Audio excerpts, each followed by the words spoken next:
Salut tout le monde, c'est Gingy, on se retrouve pour la première vidéo sur le focus de Knave, seconde édition par Questing Beast. Voilà, donc c'est un jeu de rôle qui est mon coup de cœur de 2024, mais c'est vrai que c'est un peu facile de dire que c'est un jeu de rôle, puisque on va dire qu'il l'est devenu, mais il ne l'a pas été. Donc la première vidéo, elle consiste surtout à dire ce qu'est ou pas Knave seconde édition. Donc, petite particularité, c'est que bon, d'habitude, moi j'aurais fait ça dans une lecture holistique pendant un certain temps, mais c'est vrai que pour pouvoir expliquer chacune des subtilités et aussi de parler de certaines de mes pratiques à l'intérieur du jeu et pourquoi le jeu il est marquant, il a fallu plusieurs vidéos. Bref, alors quoi qu'il en soit, Knave, seconde édition, qu'est-ce qu'il est? Bon, déjà, s'il y a une seconde édition, ça veut dire qu'il y en a eu une première. La première, alors, de ce que j'entends de certaines personnes, c'était une proposition de jeu OSR qui était intéressante et apparemment le 2 n'est pas forcément dans la droite ligne. Le 1 semble avoir eu certaines subtilités. En tout cas, j'ai fait quand même pas mal de recherches là-dessus, notamment à l'échelle francophone, puisque je voulais voir un petit peu comment ce jeu était reçu. D'habitude, je fais des recherches, mais là, j'ai dû le pousser un petit peu plus. Donc, qu'est-ce que c'est à la base Knave seconde édition? C'est un jeu qui a été pensé comme un outil de setting pour les mondes de fantasy, dungeon crawling, médiéval, etc., etc. Sauf que c'est un produit qui a été conçu sur Kickstarter. Il y avait un système de paliers et on est passé d'un système, un outil de proposition de setting à un jeu de rôle qui peut se greffer au système des vins ou au simili-système des vins ou qui peut être joué en standalone. Donc on va voir à la fin est-ce que c'est son bon standalone ou pas. Alors, ça c'est ce qu'il est. Ensuite, c'est comment en fait certains problèmes ont été soulevés, comme par exemple le fait que il y a certaines personnes, ils l'ont eu dans les mains, notamment dans la sphère francophone, et qui ont été surpris de ce que ça a été. Et j'ai vu aussi certaines objections où en fait il y a eu des gens qui sembleraient avoir eu de mauvaises surprises avec le jeu. Alors, c'est tous les problèmes avec les systèmes de type, comment dire ça, des produits qui sortent de chez Kickstarter, c'est que les gens ont des fois une idée, une proposition et qu'ils viennent enrichir la proposition par palier. C'est un problème, mais il n'en demeure pas moins que vers la format finale, la proposition qui a été donnée était plutôt bonne. Mais je vois aussi qu'il y a eu certains problèmes de conception. Déjà, le premier point. Les gens disent que ce n'est pas vraiment des tables aléatoires poussées, c'est plutôt des propositions de mots-clés pour différentes tables aléatoires. Ça, c'est le premier point. Étant donné que je suis quelqu'un qui a énormément de tables aléatoires, puisque j'en ai pris beaucoup par curiosité, et aussi que j'ai trouvé intéressant, notamment ceux de chez Elite Games que je trouve très très bien, les tables aléatoires ne sont pas obligées d'être accompagnées de phrases complètes ou d'un contexte. C'est-à-dire que oui, effectivement, il y a par exemple des domaines ou des sortilèges. Il y a des tables aléatoires pour les couleurs, pour les textures, pour les éléments, pour les symboliques, etc., etc. C'est bourré de tables aléatoires. Il y a des mots clés, donc d'une échelle de 1 à 100 pour la majorité des tables. C'est normal. Mais c'est vrai aussi qu'il n'y a pas de contexte qui est fourni. Je dirais qu'il n'y a pas en fait un contexte, déjà le premier contexte, c'est-à-dire le contexte associé à une possible table, mais aussi le contexte qui est fourni par le jeu dans des proportions assez grandes. On est vraiment dans un système qui est très efficace et qui laisse la part belle à l'interprétation pour pouvoir être construit. Par exemple, j'ai deux livres qui sont qu'on appelle les livres de super setting, qui est RPGS 1 et RPGS 2 dont j'ai parlé dans les lectures holistiques. Donc allez voir la vidéo. Il propose effectivement des tables aléatoires, des royaumes aléatoires, et propose aussi 100 situations aléatoires dans le livre. C'est pour en fait encadrer les éléments du setting en sachant que ça fait une couverture pour des propositions dans le registre dans lequel ils sont. Ce n'est pas forcément obligatoire. De la même manière, il y a aussi chez Cobol Press, comme par exemple on l'avait vu il y a quelques mois avec Isekai, qui était un supplément, plutôt un livre de guide pour pouvoir jouer dans un Isekai avec tous les codes. Moi j'ai tendance à dire que Cobol Press, ils sont bons dans ce qu'ils proposent, mais ils sont beaucoup trop scolaires entre guillemets, c'est-à-dire que ils explorent les codifications et les choses générales dessus, mais il n'y a pas la plus-value de pistes de réflexion ou de pistes de scénario, on va dire originaux, bien trouvés, bien ficelés. Donc si vraiment vous êtes intéressé par des tables aléatoires qui vous fournissent un contexte, je ne peux que vous conseiller ceux de chez Cobol Press. Il y en a pour les donjons, les labyrinthes, les cités, les monstres aussi, comment dire ça, la construction de world building, etc., etc. Ils sont à la fois exhaustifs, mais qui ne sortent pas trop des sentiers battus. C'est mon reproche que j'ai à leur faire, mais les livres sont plutôt bons. Un livre ou une table aléatoire n'est pas tenu d'être faux, de fournir un contexte là-dedans. La plupart du temps, en fait, pour souligner un contexte important dans des tables aléatoires qu'on peut trouver sur le net, eh ben, des fois, il y a des situations ou des titres qui vont être évocateurs. Donc ça, c'est le premier point. Ensuite, le second point. Des gens disent qu'il n'y a pas de classe dans Knave Second Edition, ce qui n'est pas vrai. Au travers des explications que j'ai pu voir sur Reddit des gens qui formulaient ça, ils n'ont pas compris que le système de jeu, c'est l'ADN du jeu, c'est ce qui fait son sel et aussi les différents éléments, le procédé pour pouvoir concevoir en fait les différents fondamentaux du jeu pour l'expérience voulue par l'auteur. Ce qui veut dire que chaque manière de traiter les classes peut différer selon les jeux. Donc si tu es habitué à des jeux qui sont des fois des copies carbone de Donjons et Dragons, ah ben, en fait sortir de ce cadre-là, oui, effectivement, dans ta tête, tu auras l'impression qu'il n'y aura pas de système de classe.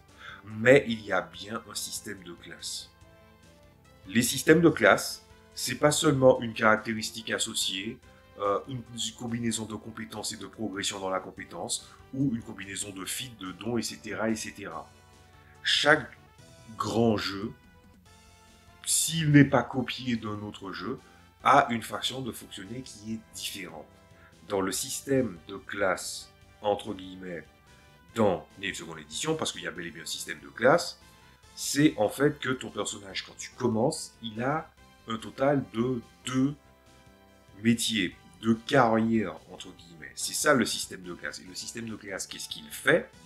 Ce qu'il fait, c'est que, évidemment, il te donne de manière inhérente un savoir empirique sur le domaine que tu exerces. Et si jamais tu dois faire des tests, tout en sachant que Knave, ce qui fait partie de son système de jeu, c'est le fait de faire le moins de tests possible. Si le test n'est pas compliqué, tu ne fais pas de test. C'est pour ça que la difficulté en combat et hors combat en moyenne n'est pas de 10, mais de 11. Si tu considères que la difficulté elle est à 7, voilà. Et c'est aussi pour ça que la table, même pour un système des 20, de difficulté a changé. La table de difficulté ne va pas genre de 5, enfin de 1 à 45 pour les systèmes des 20, mais plutôt de 1 à, enfin de 11 à 21. Tout en sachant que si ton résultat ou le niveau de difficulté que tu juges est en dessous de 11, tu n'as pas besoin de faire de test. Donc, tu as le savoir empirique de tes carrières. Si tu dois faire un test, il va rajouter 5 points en tant qu'avantage. Si tu as plusieurs carrières qui arrivent à s'unir de par les multiplicités d'expertise qui peuvent s'appliquer, c'est stackable. C'est ça le premier point. Le second point, c'est que pour les caractéristiques, c'est sujet à interprétation. C'est-à-dire qu'il y a des caractéristiques qui servent dans des domaines bien particuliers. Et qu'il n'y a pas de système de compétences. On part du principe que si par exemple tu as la compétence fauconnier, tu as toutes les compétences inhérentes à un fauconnier. C'est aussi simple que ça. Et au travers du test et de la difficulté, il y a des caractéristiques qui sont supposées comme étant associées, mais à aucun moment ça devient un caractère obligatoire. Prenons un exemple. Quand tu dois réfléchir à un personnage qui est cuisinier, quelle est la caractéristique qui est à prendre en compte si tu es un cuisinier? Ben, l'interprétation que tu vas en avoir des autres caractéristiques va être différente. Mais pourtant, il y a au moins une caractéristique sur laquelle on peut se dire, sans aucune interprétation possible, plutôt sans aucune multiplicité d'interprétations, le méthodisme est l'élément caractéristique dans la cuisine. Une question de timing, une question de choix d'ingrédients et une notion de procédé. Ce qui fait que, par exemple, un cuisinier, il ne va pas être obligatoire qu'il ait de l'intelligence, mais il vaut mieux qu'il en ait parce que c'est lié au méthodisme. Donc ça, c'est l'autre point. Ensuite, pour le système de carrière, en plus de te donner l'expertise, tu as une carrière, il te donne une expertise, mais il te donne aussi 3 gains. Alors, je ne vais pas utiliser le terme objet parce que ce n'est pas systématiquement un objet. Mais chaque classe, entre guillemets, chaque carrière te donne à la création 3 objets. Voilà. Après, je suppose que quand tu finis par progresser dans le jeu, tu peux te servir de l'argent pour rajouter une carrière supplémentaire. Et à ce moment-là, est-ce que tu considères qu'il doit avoir, en tant que meneur, le joueur doit avoir les objets nécessaires pour exercer, ou est-ce que tu considères que quand il a payé la formation, il a aussi payé les outils? C'est laissé à ta discrétion. Tout en sachant aussi qu'il y a pas mal de choses qui sont traitées et qui renouent un peu avec l'esprit OSR, c'est-à-dire que par exemple, un personnage peut avoir une maison et du coup il a un système de rente, il peut tenir un business et qu'il doit essayer de l'entretenir et par rapport aux taxes, par rapport à certaines choses, mais aussi qu'il va avoir des bénéfices. Mais il y a également aussi, en fonction de la carrière, des gains journaliers par niveau. Tout en sachant que, qu'est-ce que Knave? Quel est le but de Knave? Knave, c'est le but de te faire vivre un univers de dungeon crawling, si tu veux faire du dungeon crawling, mais c'est du jeu de rôle OSR médiéval fantasy, où tu interprètes un coquin, un Knave. C'est même pas pour dire que c'est quelqu'un forcément de basse extraction, c'est quelqu'un qui n'a pas de carrière héroïque. Puisque c'est faux, des fois les gens font le parallèle avec D&D, donc allons-y. Dans D&D, ou pas mal de systèmes D20, la classe que tu exerces est une classe héroïque. Elle est en dehors de ce que la plèbe a comme métier. Un guerrier peut être formé pendant un très très long moment, le croisé pareil, le mage passe énormément de temps pour pouvoir apprendre ses savoirs, ou encore un ensorceleur va en fait devoir apprendre à maîtriser ses dons tout en sachant que son rapport à la magie est beaucoup plus naturel que mage. Et au niveau 1, peu importe comment tu vois la chose parce que tu as une connaissance du tableau de difficulté et du fait que oui, mais le niveau 1 n'a pas beaucoup de bénéfices, on s'en fiche. Les personnages sont au-dessus de la plèbe. Voilà. Ce qui fait que, avec ce système de classe qui est proposé, il vous donne le savoir empirique, le métier que tu exerces, si jamais par exemple vous êtes dans des périodes de paix et qu'il n'y a pas eu d'autres aventures entre temps, pour pouvoir gérer certaines choses avec un système de résolution qui va appuyer en fait vos expertises. Sauf qu'il faut mentionner quelque chose qui est important, les classes qui sont tournées vers le combat ne peuvent pas ajouter leur expertise dans le jeu. J'ai fait les tests et il y a une raison pour laquelle on vous dit ça. Voilà. Les personnages, malgré le fait que tu joues des personnages de basse extraction, je peux vous assurer que quand vous progressez en fur et à mesure en niveau, vous avez les atouts logistiques et le gain de caractéristiques nécessaires pour pouvoir briller. Il n'y a pas besoin de vouloir rajouter des trucs pour pouvoir changer ça. Et aussi, il y a pas mal d'autres problèmes que j'ai vus qui a été soulevés, mais j'essaie de m'en souvenir. Alors, me semble-t-il qu'il y en a qui venaient se plaindre qu'à la création, on ne pouvait pas avoir une armure complète si on était un guerrier. Il faut comprendre que ce jeu a un atout, c'est qu'il arrive à pousser le maximum de son intention. Vous êtes des personnes de basse extraction. Quand vous commencez pas avec une carrière, vous commencez avec 2 carrières. Ce qui fait que même au sein des PNJ de base, vous êtes déjà au-dessus d'eux. Parce que vous pouvez exercer 2 métiers. Alors, il y a toujours une ribambelle de personnes qui veulent essayer de vous faire le coup du « oui, mais on va essayer d'optimiser ceci, cela ». Pourquoi il y a une table aléatoire pour les carrières? C'est parce que tu peux faire des combinaisons différentes. Pourquoi on propose ça, plus le fait de pouvoir choisir soi-même? C'est parce qu'en fait, chaque classe apporte son expertise. Ce qui fait que le mec là, qui veut se spécialiser parce qu'il veut soi-disant être un guerrier, c'est le même mec qui va pester plus tard, qui ne sert à rien parce qu'il n'y a pas de combat. C'est exactement le même. La combinaison des carrières que vous pouvez avoir, vous devez apprendre à faire confiance à cette combinaison, que vous les avez choisies ou non. Parce que un personnage qui a une expertise, c'est un personnage qui couvre un plus large champ. Si le plus large champ est très ciblé, ça veut dire que tu es ultra spécialisé. Si tu es ultra spécialisé, ça veut dire que tu vas être moins utile.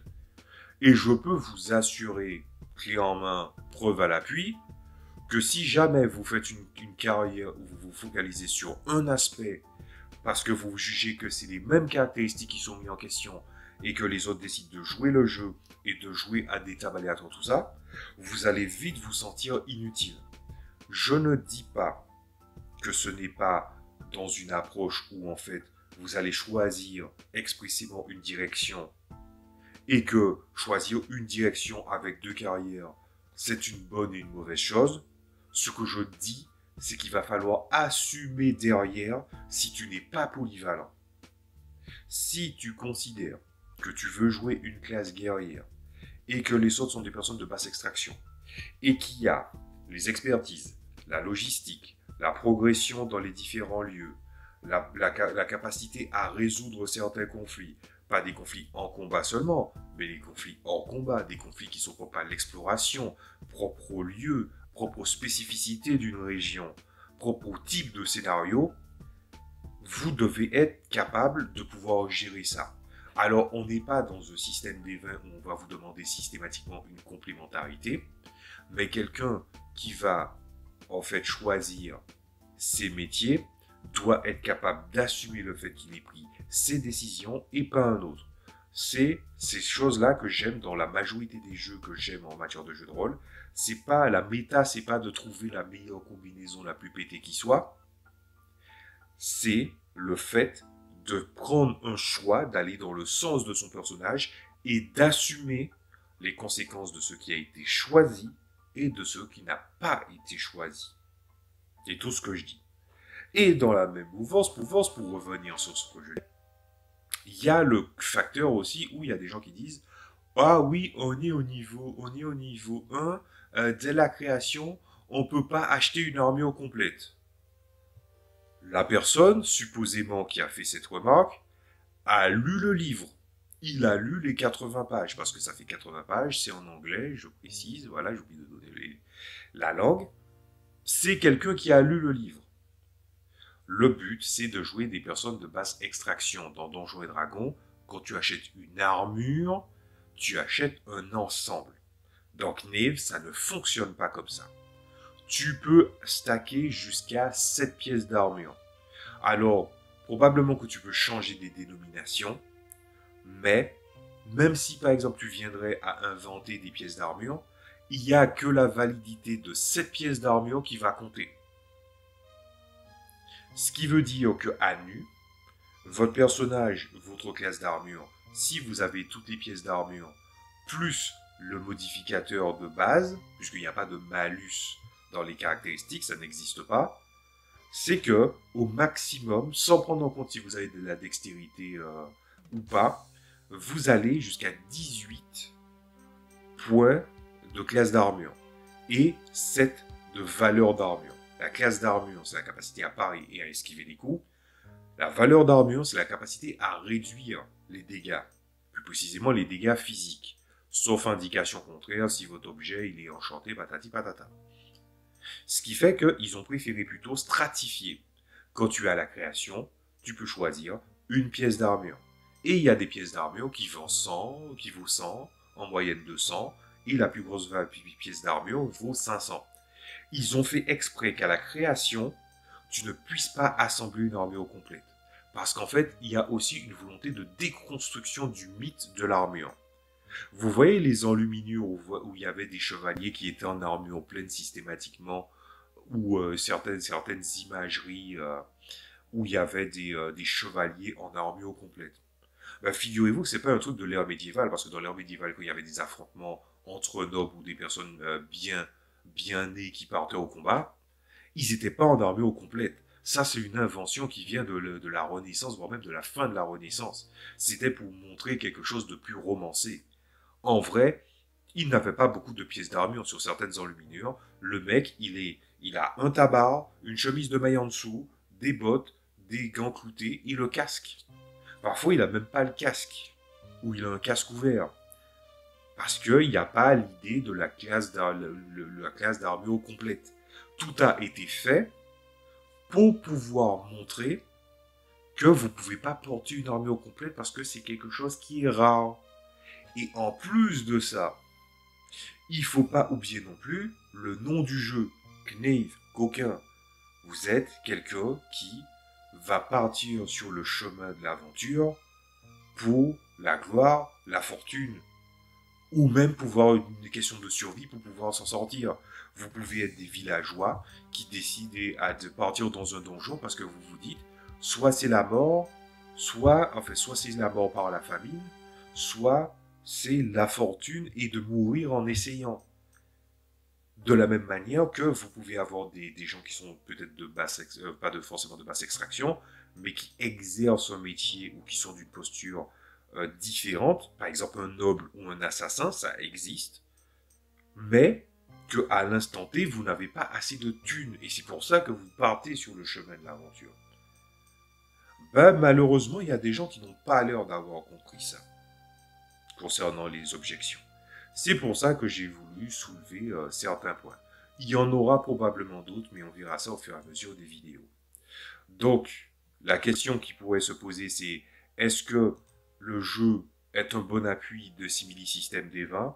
De mon observation, moi j'ai plus l'impression que c'est mieux de jouer Knave tel quel et de m'appuyer sur les supports des jeux existants plutôt que l'inverse.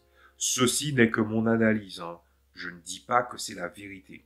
Pourquoi je pense ça? C'est parce qu'en fait, ils ont une manière de traiter chaque élément inhérent au jeu de rôle d'action-aventure de fantaisie médiévale avec des règles qui sont beaucoup plus efficaces, beaucoup plus épurées, beaucoup plus simples à comprendre. Chaque sujet abordé pour pouvoir traiter des règles tient en 2 pages.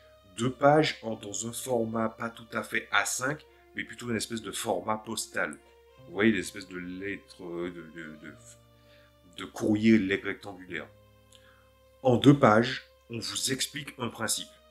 Et c'est très facile de pouvoir gérer les différentes choses. Et non seulement ils le font, mais ils le font bien aussi. Moins de jets à lancer, plus agréable pour pouvoir gérer, compatible avec énormément d'autres jeux OSR, Old School Essentials, Dungeon Crawl classique, Shadow Dark, très compatible avec OSE, Old School Essentials et Shadow Dark d'ailleurs. Et quand tu regardes les jeux qui seront des grands systèmes D20, il y aura des mécaniques beaucoup plus avancées, etc., etc. Oui, il viendra à l'appui, mais pour aider le meneur de jeu à simuler un décor, commencer à réfléchir à certains traits ou certains éléments. Et je trouve que c'est plus facile de voir le problème à l'envers en se basant plus sur le fait de comment améliorer ou plutôt ajouter des éléments supplémentaires à Knave qui a un support de règles beaucoup plus agréable pour couvrir plus de choses, plutôt que de prendre quelque chose, les systèmes D20 où on va pas se mentir, les systèmes sont crunchy, pour aller vers un outil supplémentaire qui est simple. Et quand ça arrive, tu prends un jeu compliqué et tu prends des éléments d'un autre jeu qui est beaucoup plus simple, qu'est-ce qui va se passer? c'est que tu vas pas forcément l'appliquer tout le temps parce que tu vas te dire, ouais, il faut déjà que je mémorise les règles, patati patata. Voilà. Ensuite, est-ce qu'il est un bon standalone? C'est-à-dire, est-ce que les règles fonctionnent plutôt bien par rapport à ce qui est proposé? Il n'y a pas d'interprétation par contre là. C'est oui. Ça fonctionne très très bien. Le système de classe, malgré la façon que c'est fait et ce que ça couvre, ça couvre finalement énormément de choses de manière bien épurée. La manière d'explorer le monde, d'explorer le jeu, de construire un personnage, de pouvoir faire vivre les personnages, concevoir des PNJ, concevoir des créatures, partir à l'exploration, prendre en compte une simplicité pour pouvoir créer une stat block. C'est pas très compliqué en fait. Tout est facile à faire fonctionner. C'est smooth. Après, il y a évidemment quelques problèmes, mais ces problèmes, je vais les évoquer par la suite. Et je vais même expliquer comment patcher certains trucs avec certaines règles maison. Voici ce qu'est Knave. Knave, c'est un outil de support médiéval qui était pensé comme ça à la base, et avec des mots-clés évocateurs, on arrive à faire vivre une myriade d'interprétations dans les différentes facettes qui est proposée par le jeu. L'exploration, l'aventure, la gestion du business, le combat, les créatures, partir en éclaireur, explorer une salle dans un donjon, trouver des objets, vouloir donner un petit peu plus de volume à certains objets, ou voire même essayer de construire quelque chose de complexe, de s'approprier une idée de construction du monde en utilisant de simples mots-clés. C'est un jeu qui fait partie de la veine des jeux que j'adore jouer en fait. Il y a une part, c'est un carré très solide, un tiers, c'est un carré très solide de règles qu'il vaut mieux ne pas toucher parce que ça fonctionne très très bien.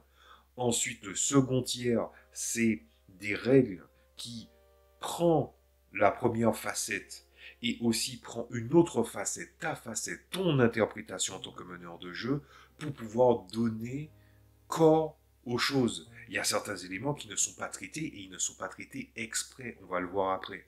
Mais pourquoi ils ont décidé de ne pas le traiter, c'est parce que toi, meneur de jeu, et je crois que, enfin je dis je crois, Questin Beast en a parlé de très très longs moments au fur et à mesure de questions qu'il posait dans son onglet communautaire, puisque je l'ai suivi pendant un certain temps. Son but avec Neve, c'était quand même de raviver chez le meneur de jeu cette volonté de pouvoir construire efficace. Et je ne suis jamais qu'un grand convaincu de ça. Les gens se plaignent tout le temps que la préparation est chiante, mais pourquoi ne pas avoir fait évoluer la méthode de comment tu conçois un scénario, comment tu perçois les choses, comment tu peux construire un personnage clé en main en un claquement de doigts, sans même vraiment avoir à feuilleter un livre pendant très longtemps, même si on va pas se cacher que c'est pas interdit pour un meneur de jeu de lire un livre. Quand on entend certains joueurs qui n'ont jamais été que joueurs, hein, ils disent oui mais il a le nez sur le livre. Ouais mais en fait t'as jamais été meneur de jeu en fait.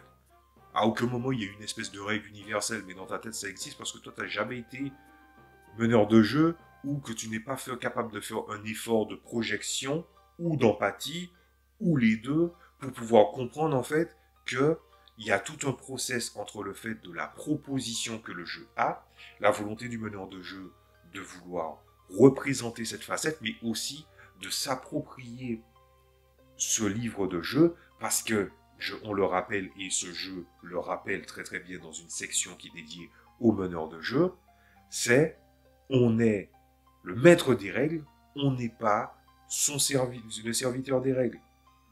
Et le dernier tiers, c'est la partie où en fait on te dit lâche-toi, fais-toi kiffer, démerde-toi. Voici ce qu'est Knave seconde édition. Donc on va voir la prochaine fois des éléments qui sont inhérents à la conception de personnages. Moi je vous dis à la prochaine fois en souhaitant que j'ai déjà mis la lumière sur pas mal de choses qui sont essentielles. Et puis je vous dis à demain parce que très vraisemblablement je vais sortir ça le jour d'après. On va parler de la conception de personnages ou de créatures. Salut à tous.